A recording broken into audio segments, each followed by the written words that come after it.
welcome to the First Nation Housing Webinar Series, where we answer questions from your community leaders. I'm your host, Jan Eeks, and before we get into it, I want to mention the First Nation Housing Conference in Thunder Bay, February 4, 5, 6 coming up. It's an occasion to talk face-to-face with people who are going to help you do what you do. And I'll be there for the Builders Challenge again this year. I hope you'll be there too. Now for the webinar today, the presentation will be about a half hour long. Use chat to ask questions at any time so you don't forget what you wanted to ask, but they will be dealt with at the end of the presentation. Now in today's session, we're going to hear about what is a housing policy and how implementing a formal housing policy can ensure First Nation owned homes are maintained and extended their useful life. Scott Fleming joins us. Scott. Good morning, John. Good morning. Tell me, what do you do in life besides enjoying the great outdoors with your tiny bit of free time? Well, I enjoy life in Manitoulin. As many of my friends and colleagues know, that I enjoy cycling. I enjoy traveling the world, and I also enjoy, spending time in my cabin in the woods and just enjoying the quiet time, the downtime when I do have it. But I'm an extremely busy guy. I enjoy my job helping First Nations right across Canada. Okay. Well, why don't we just get into it? Because you got a lot of stuff to talk about. Okay. You want to share your screen? So today we're just going to do a brief overview. It's not intended to be a comprehensive review of housing policy. My name is Scott Fleming. I'm an Ojibwe from Kumekong on Manitoulin Island in Ontario. So I'm based out of Manitoulin. I work with First Nations right across Canada on housing issues, whether it's strategic planning, housing policy, training staff, doing housing projects, long-term care facilities, anything housing related. I've been helping First Nations for a long time. I've got about 30 years experience working with First Nation financial management, First Nation housing. My background, CMHC. So I've done quite a bit of stuff right across Canada. So today we're going to talk about housing policy. I've done quite a bit of housing policies in my time in the last 30 years, and some of the things I've learned and what I've found that works and doesn't work. Now, like I said, I do work with First Nations right across Canada, so I'll get right into it. So again, the purpose of a housing policy is to give council staff, if there's a structured way to manage housing. But at the end of the day, I tell people, really, if you implement a housing policy consistently and on regularly, you know what? Your houses should last 40 or 50 years. Back when I started in housing 30 years ago, there was a study saying that First Nation housings are only lasting 14 years. Well, our mortgages are 25 years, so we have an issue. Our houses are not lasting 14 years. So I'm big on education. So part of this housing policy, too, is you should be educating tenants. Also, on a housing policy, there are elements within the housing policy that a lot of First Nations don't like. For example, I do work with First Nations where, they do not charge rent, they charge a maintenance fee, or there's no rent charge. In that situation, they feel that they don't need a housing policy. Well, in fact, they do. And I'll show you why, because I work with a lot of First Nations where there's no rental regime, so there's no collection of rent. And if your houses are going to last 40 or 50 years, it's not because you collected rent or you did all this other stuff to please CMHC. There's two elements within the CMHC, within your housing policy that actually are the backbone of your housing policy. And it's actually doing annual inspections and doing maintenance. Those are the backbones of your housing policy. And if your houses are going to last 40 years, it's because of those annual inspections. So we'll get into that. The other thing when we do a housing policy, we want to make it unbiased, transparent, and fair. So one of the things we do is it's a public document. It's not a secret document. The other thing I promote is anonymous scoring when doing tenant selection. For example, those people that are making the final tenant selections, when they do a tenant selection, you don't see the name of the tenants, you just see a number, and that's how you allocate housing. And the purpose of that is I work with a lot of small First Nation communities where everybody's related, right? So if everybody's cousins or relatives on the committee, that means pretty much everybody's got declared conflict of interest. Well, if we're doing anonymous scoring, you don't have to declare a conflict of interest. Your brother, sister, mother can apply. You don't have to declare a conflict of interest because you don't know who you're looking at the time of the scoring. So again, that's one of the things I promote. So look at the goals. Again, we want to build safe, affordable housing, energy efficient. Now, with energy efficient housing, there comes the cost. Back, if you grew up in the 70s and 80s in a house there, you didn't need a HRV because, on a drafty day, you would feel your house breathe. Well, the government mandated that they wanted airtight housing because they wanted to save on energy costs. So that means the houses are super airtight, which means people have to be educated on HRVs. So you got to teach members not to turn off HRVs. They don't draw a lot of hydro.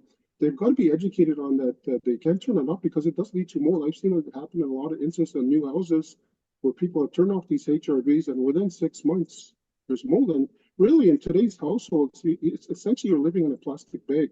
So if you ever blow moisture into a plastic bag, you see all the condensation. That's essentially your house today. It's super airtight. Without that HRV taking that cold air out, that moisture air, you're going to get mold. So that's part of the education piece. The other thing too is we want to develop a proper maintenance plan to ensure minimum level of health and safety, and that's where I talked about earlier in my comments is doing these annual inspections. If you do annual inspections, we want to make sure we're maintaining the unit, we're taking care of the health and safety repairs, we're making sure that these houses are going to last long. And that's the other point. We want to extend the useful life of our existing housing stock. And the purpose Scott? of this is, we're probably going to get a new government. Yeah, sorry.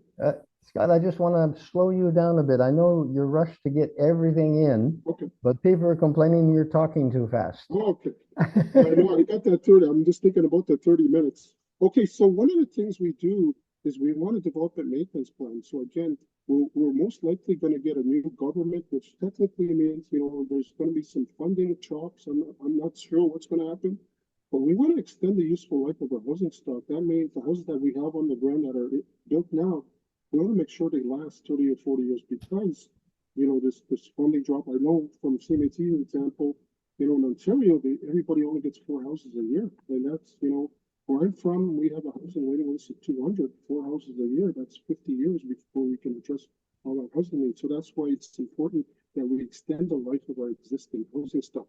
The other thing as many of you know, I promote home ownership. So home ownership is one of the cornerstones of the housing policy as well, because not every band member should get a rental house, and we should have home ownership for members that can't afford a house, home ownership. That way it frees up housing availability for social housing. So again, my whole point is that if you do home ownership, you're freeing up some housing for people that actually need that social housing. So what are the elements of some of the houses? Again, there's governance, rental own if you have one, renovations and appeal process. So I'll just go over some of the elements of the housing policy and talk about some of the things that I recommend you put in within your housing policy. Again, I was in a meeting yesterday. I was telling one of the other organizations that you can't use a cookie cutter approach to First Nations housing. So every First Nation is different. So when I do a housing policy, it's always customized based on their circumstances and their needs and what's going to be in the community. So governance, we usually talk about what's in the housing committee. Scott, we're having audio problems. Oh, okay. Because I'm listening to all the people. Yeah, let's get your microphone a little closer and mine too, and see if that comes it. It says we can't hear Scott. Now, Okay. Are people hearing us better now? Hi, can you hear me now? Well, we'll see what they say in the chat. Is that better? Jan is good because I stuck the microphone in my face. You okay. All right. Is this better? Can you hear me now? Is it working better? Yes, they say. Yes. Okay, my apologies. Okay, so again, within the governance policy of your housing policy, there's sections that we do with the housing committee, going to include the terms of reference, the housing department responsibilities, the chairperson and band members. So I'm not going to go into the housing committee because typically that's the terms of reference. So we're going to talk a little bit about, the band members' responsibilities. Again, obviously pay rent regularly on time, keep the house in good condition. Now, when we talk about keeping the house in good, clean condition, this is where that education piece. And in my opening remarks, I talked about these inspections. Part of the inspection too is a move-in inspection. And that's where I train housing managers to do move-in inspections. So these move-in inspections are before the tenant gets custody of the house. You should do a move-in inspection, and you do maintenance training. So you teach them what a HRV is. This is how you reset the breakers. This is how you change a stove element. You got to teach them some basics so that they understand their responsibilities. And talk about mold, the difference between mold and mildew. Mildew is you got to clean the bathroom versus mold is a serious issue. And then not sublet or sign the unit unless you have a policy. Again, typically most of the projects I work for, the utilities are responsibility to, again, not do any alterations. This is a big one. I work with some tenants where clients where they haven't done annual inspections, and we've had tenants take out load-bearing walls. We've had some floor joists cut for doors. So all these stuff have ruined the structure of the house. So it's important that you actually don't allow people to do alterations unless you consent to them and that they pay for it themselves or not get reimbursed from the First Nation. Again, respect the rights and privacy of neighbors. Notify housing of any damages or repairs. Now, this is a big one. Normally, when I work with First Nations, when I do community meeting, a lot of band members are not going to call the band office when something's broken because they know they owe money and they're afraid to call the band office. And again, this ties into your annual inspections because I know for a fact that people are not going to call band office when something's broken because I'm 3 or 4 months in arrears with the rent. They're going to say pay your rent. So this is why you got to do the annual inspections. Again, when I do a housing policy, we always give a tenant a way out. So I always talk about repayment plans. If you lose your job, you have personal issues, financial issues, you got to contact housing. And what that does is we slow the process. We don't automatically, if someone loses your job, you're not going to get evicted because you don't can't afford the rent. We'll work with you till you get back on your feet. Again, cultivate, even though cultivating and consuming marijuana within your house is completely legal in Canada, a landlord could ban it under 2 clauses. Well, growing marijuana requires a lot of hydration, which leads to mold. So it's a health and safety issue. Also, you can ban smoking in it because of the fire hazard. So by extension, you could ban smoking marijuana as well. So again, those are kind of the rules that you can ban cultivation of marijuana within a unit as well as smoking. Again, typically, the bans are only responsible for the fire insurance and structure. I've seen in some cases across the country, some bans do cover content insurance. Again, it's very expensive. A lot of First Nations can't afford that extra insurance. So typically, it's tenant's responsibility to get that content insurance. So if the house does burn, their belongings will cover it. The ban will only cover the structure. Okay. Again, when we do housing application, typically you got to be 18 years of age or older. Now, in Ontario, if I have people in Ontario, we have Ontario Human Rights on reserve, and there's age discrimination. Not only does it apply to elders, but in Ontario, it also applies to minors. So in Ontario, I have a special clause that says that with the exception of 16 or 17-year-olds who have withdrawn from parental control, I have to put that clause in there because I want to make sure if I give a housing policy to a First Nation in Ontario, they're not going to be at risk of a human rights violation. So again, now how does a 16 or 17-year-old demonstrate they withdraw from parental control? Actually, it's very simple. There's one department within the band office that does that for you, and it's called Ontario Works. So if a 16 or 17-year-old is in receipt of Ontario Works, that's means they've withdrawn from parental control. That means we can accept their application. Doesn't mean they'll get housing because typically a housing scoring system favors a family. Again, I always recommend complete the housing application annually because circumstances change, your income changes, your family structure changes. So we need that.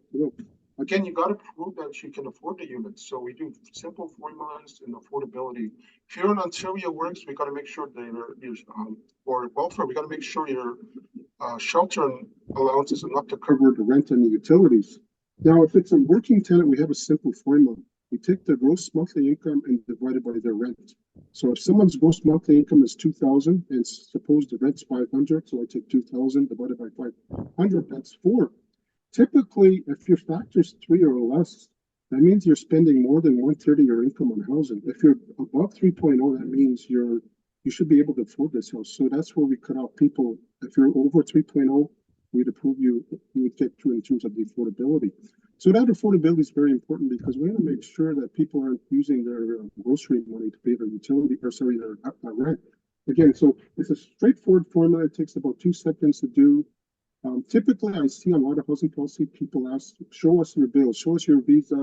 You know what? I worked at the band office for 6 years. People are not going to show their bills. And the other thing too is there's no way for housing to verify that unless you're doing credit checks. So unless you're doing credit checks, there's no way you're going to verify. So that's why we use that simple formula, taking their pay stub. Also, typically, if you have previous arrears, obviously you want to make sure that they're paid off. Again, under rent to own, unfortunately, it's band members only because under rent to own, typically that means at the end of the term, you're going to transfer the unit to the member. Rent-to-own houses can now go to non-members, so typically it's got to go to a non-member. Also, I get a lot of people angry on this one. For rent-to-own, you cannot be on social assistance, but this is only at time of application. And the reason is there's an expectation at the end of the rent-to-own that if you're going to take over this unit, you're going to be able to afford the maintenance and upkeep. If you're on social assistance, probably you're not going to be able to do that. So it's better that it's kept as a rental. Again, that's one of the, I do get some people upset about that clause, but it's only a time of application. If you give someone a working tenant a house rent own, and 10 years later they're on welfare, there's nothing we can do because we still have that original agreement. So it's typically only at time of application. So some of the things that we're adding onto a lot of the clauses, again, stopping arrears from rolling into next fiscal year. So a lot of times we'll add this clause, because I always recommend that you do year-to-year lease agreements so people come and sign new lease agreements. And the purpose of that is you want to know the family change in family structure, but also you want to make sure arrears. So typically we'll put a clause in there. If you're in arrears at March 31st, you cannot sign a new lease agreement for April 1st, which typically means you got to be evicted without notice. When I started working with this clause about 10 years ago, a lot of First Nations thought, Scott, there's going to be a mass eviction March 31st. Never happened. You got to tell tenants March 1st, Scott, you owe 200. And like I said, I always give a way out for the tenant. So in that agreement, I say an exception to this policy is if you come in March 31st and sign a rental repayment. So again, we always make sure that we get the tenant a way out of their predicament. Again, we also have to do rental housing criteria. I work with bands who score everybody on their housing waiting list. You can't do that. You got to make sure that the person meets the house in terms of occupancy. For example, if it's a 2-bedroom house, we're not going to put a family of 8 in there. That's overcrowding. On the other extreme, if it's a 4-bedroom house, we're not going to put a single person in there or a single mother with 1 child in a 4-bedroom house because that's overhousing, which means there's more bedrooms than people. So you got to make sure they meet the occupancy standards in terms of overcrowding and overhousing. And then we also look at on my point grading system, I use only objective information. So we look at current living conditions, we look at affordability, we look at household size, and you get a score out of that. It's very objective. You either have kids or you don't, right? You either have a pay stub or you don't. The only area that's kind of a gray is the current living condition. So let's say I'm in Wakumakong and I want to apply for a house, but I live in Toronto. And I would say I live in a moldy house. We don't accept pictures, by the way, because I can Google moldy house and send it to you and say, that's my house. There's no way for, so we got to make sure that, tenants are honest on their application. If we find out they're lying, then that's for grounds for eviction. If they lied on their housing application and it results in a housing allocation, it's grounds for eviction. So on the scoring criteria, it's pretty simple. Once you get the hang of scoring these applications, you know what? It takes about 2 minutes to score the application. As long as people fill it out entirely. The only thing I warn tenants is the current living conditions. They leave that blank, and that's where the points are. So we need to know, are you in overcrowding housing, affordability? Are you homeless? The other thing we score is if you're a single mother or living with your parents and you're 40 years old with your kids, that's not a long-term solution. We call that short-term housing because that's not the ideal situation where you're still living with your parents because there's no other housing. So we would call that temporary housing, and you would get points for that. So again, you got to make sure you educate members. We need to know their circumstances. Again, death of a tenant. I mean, we look at a person cannot will a house that they don't own. So typically we follow its rules for under estates, goes to spouse, partner, adult children, legal guardian. Again, it's got to be a band member. If it's a non-band member spouse with band member children, then typically the non-band member spouse can live there with the non-band member children. The other extreme, if it's a non-band member spouse and there are non-band member children, typically they'll have 180 days or 6 months before they have to find another residence. And I know that's harsh. I do deal with a lot of First Nations. The reason is we're here to house our community members. Some First Nations do make an exception, but like I said, when I work with a First Nation, I'll customize it based on your needs. Again, that's a little bit harsh. I realize that, and some First Nations don't like that. If it's a rent to own, because that whole own part, we will honor. You could honor someone's will, provided they will it to another band member. It can't be to another to a non-band member. And again, same rules. If it's a non-band member spouse, as long as they're band member children, they can sign. Now, the non-band member spouse would not sign as resident. They would sign as legal guardian of the children, and only the children, once they become 18, would exercise their right to rent them. So not the non-band member. Marital breakdown. This is a big section, and it's pretty tricky navigating this one because you don't really want to get involved. But if you have to be involved, I set out some rules. Now, many of you probably heard of the matrimonial real property law. It does not apply to rental, and the reason it doesn't is because they don't own it. It's a band rental. You cannot fight over a property you do not own. So it only applies to home ownership. So under rental, in a nutshell, this is what it says. In all circumstances on marital breakup, it goes to the band member unless children are involved, and those children are band members. If it's a non-band member spouse gets custody of the non-band member children, then the non-band member will sign the lease agreement. We assign the house to the non-member because she has custody. One of the things we put in our housing policy, the children do not go homeless. One of the parents does. Now, if it's a non-band member spouse with non-band member children, it will go to the band member in all cases, except where children are involved. In my policy, it's about a page long, but in a nutshell, that's what it says. Again, under rental. Again, if there's both parties, they can't agree, if they're both band members, they have equal rights. Try to give them 30 days, 40 days to resolve it. If they don't resolve it, then the housing committee, chief and council will have to intervene. I recommend you score them. And the one with the highest score gets the house, or you pull a name out of a hat. I don't know. Anything that's fair, though, so that I always tell housing managers, make sure you tell a couple, try to resolve this yourselves. Don't get us involved. If you get us involved, you're not going to like our decision.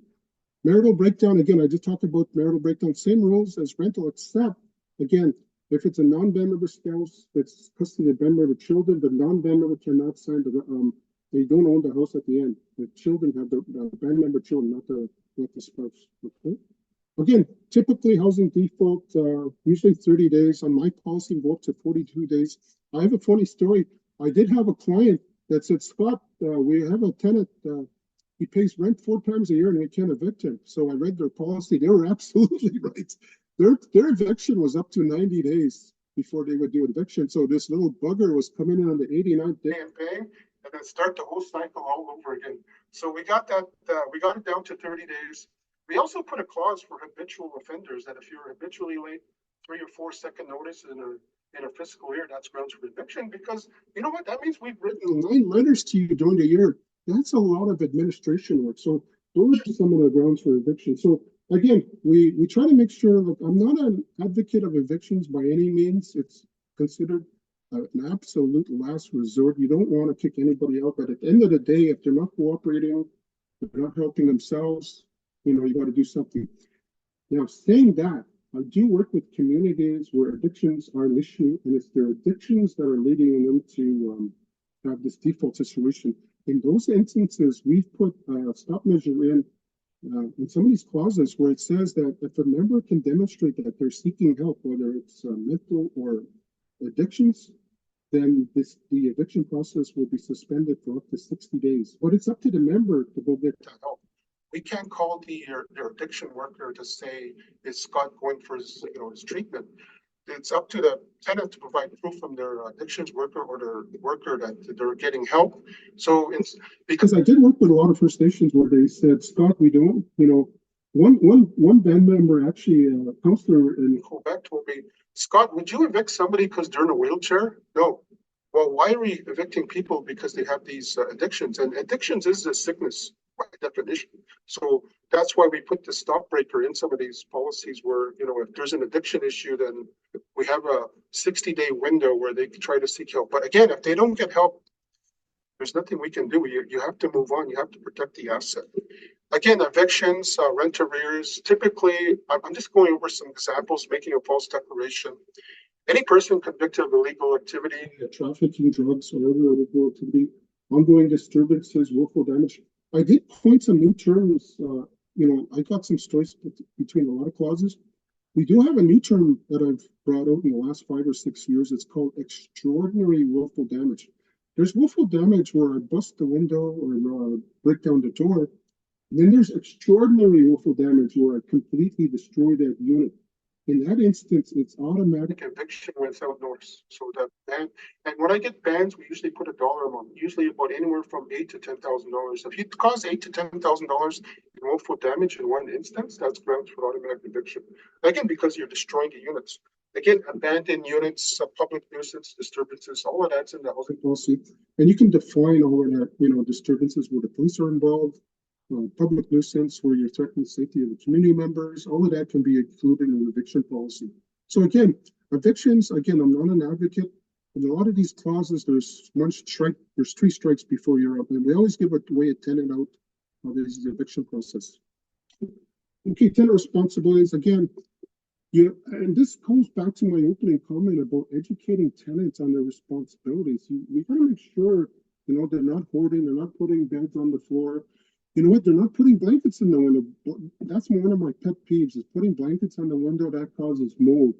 You know what? Just put up curtains. I always tell clients if you're building a new housing project, put in the first set of blinds, curtains, and tell the tenant, you know what? If these break, they're on us. If they break, it's your responsibility, but do not hang a blanket because you're going to cause mold. Now, it's okay to hang a blanket, but you need that space between the window. The other one is beds on floors, hoarding, that causes mold because it impedes the flow of air, turning off HRV. So you have to educate members. So I always tell people, housing committees that or housing staff, if you get bed frames where the tenant leaves out, don't throw those out.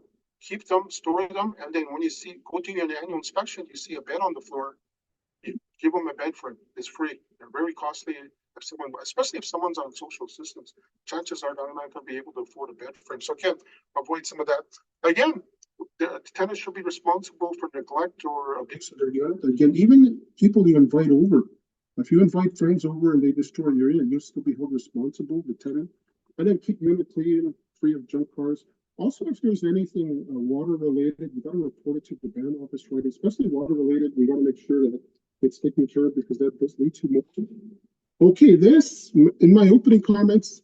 If your houses are going to last 40 years, it's going to be because of this section. It's called inspection. So there's three types of inspections. There's move in. When the tenant first moves in, you confirm the condition and move out. Now, move out is very important because remember I told you this is where you want to do a mini maintenance workshop. This is the HRV. Do not turn it off. This is how you set it. This is how you set the breaker. Don't pour. Make sure you don't hang blankets on the windows. You're responsible for shoveling your driveway. And then the other one that the most important is this annual inspections. If your houses are going to last 40 years, it's because you did annual inspections and you do maintenance planning. I always teach housing managers how to do maintenance plan. We don't fix everything. When I teach them how to do an inspection, I also tell them you got to make sure you do high priority health and safety. Anything that endangers the tenant or any repair you ignore will cause further collateral damage. So I'll give you two examples. Leaky roof. That's a health and safety issue because it's going to create mold. And if I ignore that repair, it's going to cause more collateral damage. Let's take the closet door. Broken closet door. Is that a health and safety issue? No. If I ignore that closet door, is it going to cause further damage to the house? No. So it's not high priority. So I kind of just I teach housing managers how to prioritize repairs so that they're because we can't fix everything. We just don't have the resources. So you got to concentrate on repairs that extend the life of the house and address health and safety issues. Again, these are annual inspections that you want to do. Now, everybody thinks you need to be an inspector. You don't really need to be an inspector. I'll be honest with you. I do recommend that you get training from an inspector to do these. But you know what? Essentially, you're going into the house every year to see what's broken. That's what I tell them. You're going in there. I'm not worried about the little, dents in the drywall. That's not what I'm there for. I'm worried about the big repairs, the water-related repairs, anything, mold, anything like that. That's what you want to look out for, these big repairs. Leaky faucets, my biggest one in the bathroom. What happens to a leaky faucet after 5 years? You don't fix it. Well, the water goes behind the sink to the subfloor. What originally cost 10 cents to fix, now 5 or 6 later, you're talking $8,000. You got to do new vanities, subfloors rotten, new subfloor. All of that could have been prevented had you done your annual inspections. So I have a lot of horror stories about bands that didn't do annual inspections that went into these units 20 years later, and they were just brutal repairs. People removing load-bearing walls. They were cutting into floor joists, stuff like this, and rewiring their houses, creating a health and safety hazard. That's why you got to go into these assets. You got to go into your houses every year. You got to make sure that they're being maintained, even if you don't charge rent, you're a First Nation or you don't charge rent, you should still have a housing policy for the maintenance piece so that you're doing these annual inspections. A lot of the older housing policy I see, it says if you're not paying, we're not fixing your unit. You can't say that. The units belong to the First Nation, regardless if the tenant is paying or not. You got to go in there, fix these units, make sure that the health and safety concerns are taken care of, and make sure you want to extend the life of these houses. Because you know what, social housing, the budget for social housing every year is falling, and the cost of new construction is just going through the roof. So you got to make sure that we're extending the useful life of our existing housing stock. So again, that's why I think this is key to your housing, to the longevity of your units, is this one section. in the housing policy, and getting members used to you coming into the house every year and doing these annual inspections. And they're a great way to prevent ongoing damage. Again, under rent to own, you would transfer it to unit to home ownership, again, after an end of 25 years.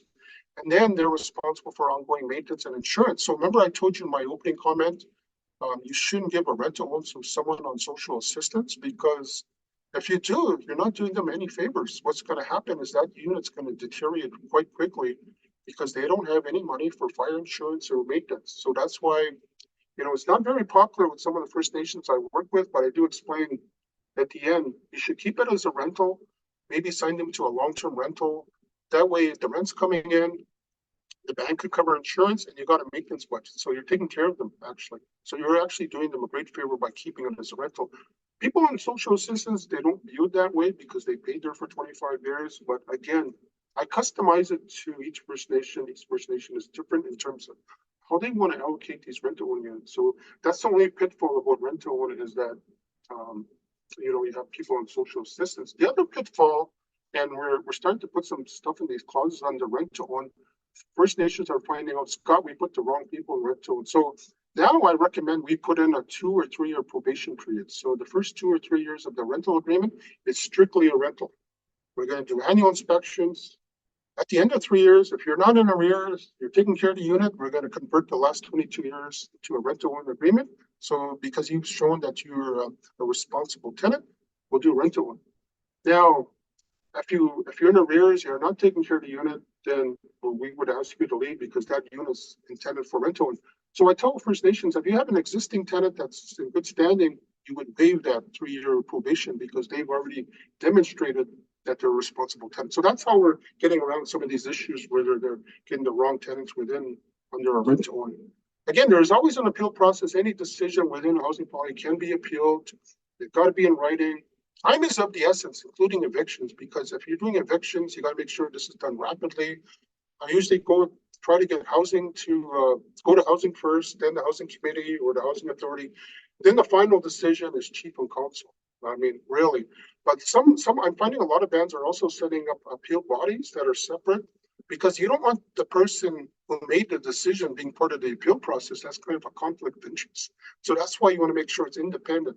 The other thing about an appeal process, too, it's got to be a legitimate appeal. It can't be, Scott hates me. That's not an appeal. So when I help my housing managers out, if someone's appealing a decision, we go to the housing policy, we circle what clause we're applying this decision, and we give it to them and say, okay, show us where we went wrong. And 90% of the time, the appeal will stop right there because they can't argue the fact that, they violated this thing. And like I said, in my housing policies, we always give away the tenant out of their situation. We give them 3 strikes. We try to get them to correct their behavior because, like I said, I'm not an advocate of evictions by any means, but I also realize that at some point you're going to have to evict somebody, and it's not fun evicting anybody. Especially, chances are, if you're in a small community, it might be a relative of yours. So again, that's why I want to make sure that you absolutely understand that. Again, evictions are the last resort. And finally, we talk about home ownership, like you can do First Nations Market Housing Fund, bank loan programs, revolving loan. So you would have policies in place already. And then we would look at any renovation programs you would have in there, RAP, First Nation programs. If you have a revolving loan program, you would have that in there. Yes, funding, you would have the requirements. So all of that would be in your home ownership and renovation. So actually your housing policy with the appendixes, we can get easily up to 80 pages. Typically, 60 or 80 pages, and typically about 30 pages would be appendixes because you know what? I provide you with all the notices so you don't have to drop notices. We provide you with scoring templates, lease agreements. We give you the appeal process. And then we have the templates for home ownership or RAP, anything there. So all your housing policy, it's going to be one-stop shopping. The other thing I recommend is you got to make sure when you develop your housing policy, your band members can read it and they can understand it. I always keep my language simple, easy to read, easy to understand, bullet form, because at the end of the day, I want to make sure that the tenant understands the housing policy. They shouldn't have to hire a Philadelphia lawyer to interpret a clause in the housing policy. It should be plain language as much as possible. The other thing you ought to do is have a lease agreement that matches your housing policy. when I work with older housing projects, there is a clause that's missing in the lease agreement, and it's a very important clause. It should say in your lease agreement, by signing this lease agreement, you agree to be bound to the housing policy. I find in a lot of the older agreements, it's missing that clause, and it's a very important clause because if you ever end up in court and you tell the judge Scott didn't comply with the housing policy, he reads the lease agreement. He's going to say it doesn't say that in the lease agreement that he has to abide by the housing policy.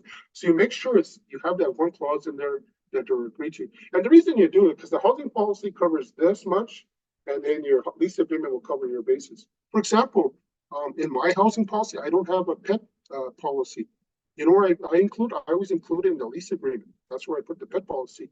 I don't put it in the lease agreement because pet policies are different. If it's a single detached, some bands say, okay, you can have a pet. But if it's like a row apartment, sixplex, you might not be able to have large animals, or they may restrict the breed because your neighbors are right beside each other. So you got to make sure that it's not an aggressive dog that's next door. So that these are some of the things you have to think about when you're doing some of these lease agreements, making sure that they match. The other thing I've had clients go to court with a tenant. A housing policy is a two-way street. Not only does the tenant have to abide, but the First Nation has to abide. In particular, the loan default. If your loan default says 10, 20, 30 days, you got to follow those procedures so that if you ever end up in court with a tenant who is contesting an eviction based on rental arrears, you got to show the judge that you followed your rules. You got to show that those notices went out on the 10th, 20th, 30th, and Scott didn't listen. So if you go to court, the judge is going through your file. Yes, the band followed the rules. If you didn't follow your rules, let's say someone gets evicted after 60 days, you didn't issue a notice. You just said, Scott, you're evicted after 60 days. You haven't paid. And Scott takes you to court. Scott's going to win because you didn't follow your rules. You didn't give him the notice 1, notice 2, notice 3. And the same thing is with home ownership. You got to give people in arrears. You got to follow your procedures in terms of notices. Otherwise, you won't be able to evict that person. So if you're going to evict somebody and the police don't get involved, in Ontario, they cannot get involved unless they get a court order because doing an eviction on reserve violates some human rights.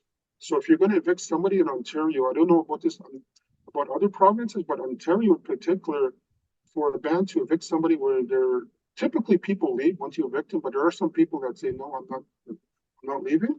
So that's where the bands have to get a lawyer, then you have to go to civil court, and then you get a judge, you get a court order, then the police can be involved, whether that's OPP or tribal police, then they can be involved. Because now you have a police, you have a court order to evict that person. So I've sat in a few meetings with the police where they've said, no, we can't go in there. And it's that whole, remember I told you about these human rights?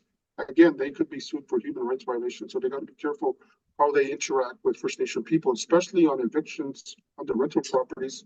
Got to go through the court order. I know in BC too, some of my clients, same thing. They ended up in court. And it's the funny thing too is when they started taking people to court over rent arrears and they started winning, guess what? People started coming in and started paying their rental arrears because word got out that, hey, the band's taking people to court, they're winning. So people started coming in, started paying their arrears. And I hate to say this, you kind of have to make an example of 1 or 2 people. And then once that goes through, they see that, this is happening, then other people will come in and start paying their rental arrears. So again, that's only if your First Nations doing that rental regime process. Other First Nations, I know that there's no, especially up north in the fly-in isolated communities, rental regime's not particularly helpful because if you evict somebody there, they're in a flying community. You know what? You're just going to create another problem. Typically, in a flying community, they're already overcrowding. If you evict somebody, family of 5, they're just going to move to Auntie Judy's where there's already 20 people. So you're going to create another problem, creating overcrowding. So it's a little bit trickier in the flying communities how to manage this program.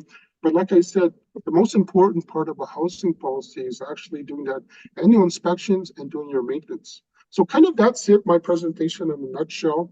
Okay, I was just going to tell you we need to wrap up. So you're Okay, wrapping up. I'm wrapping up.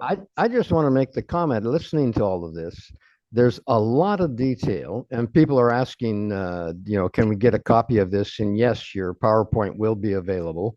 But what I see as an overview that is really interesting is that if you have a housing policy in place, you have something to lean on and not have arbitrary decisions or trying to figure out what do I do with this case.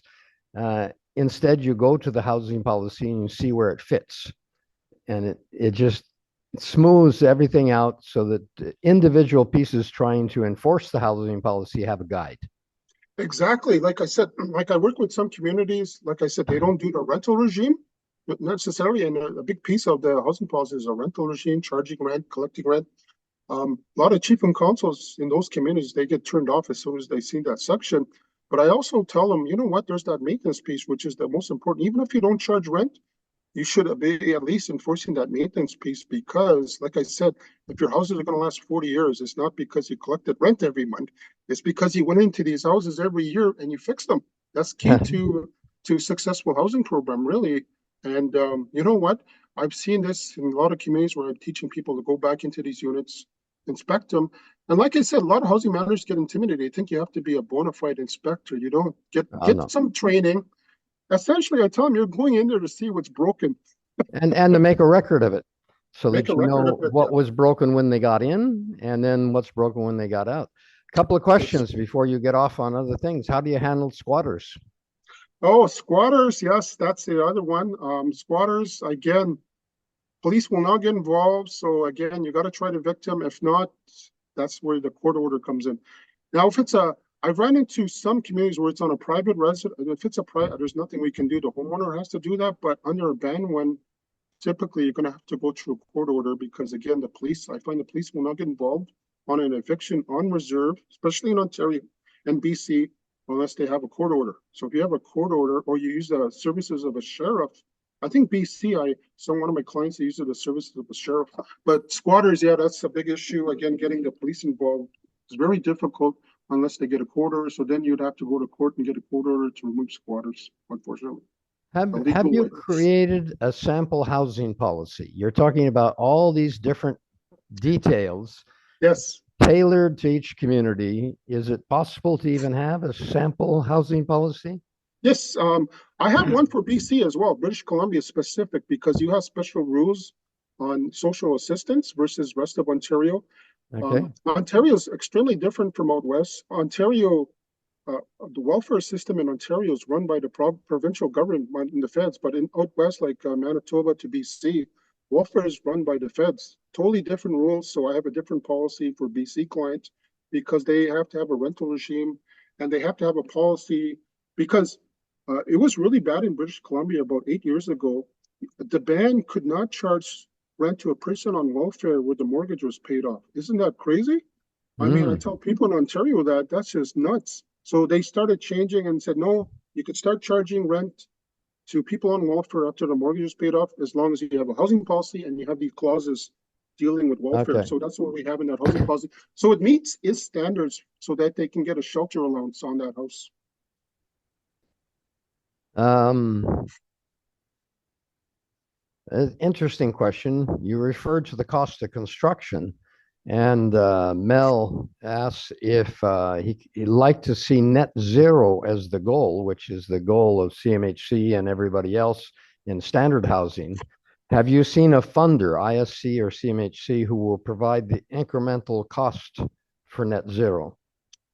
I think CMHC is getting close with their affordability. I'm working on some more affordability projects in Ontario, and they're asking for attestations, but they're looking at a standard. I believe it was 2021 or something that they're on these affordability to get loan forgiveness. So they're getting close to that.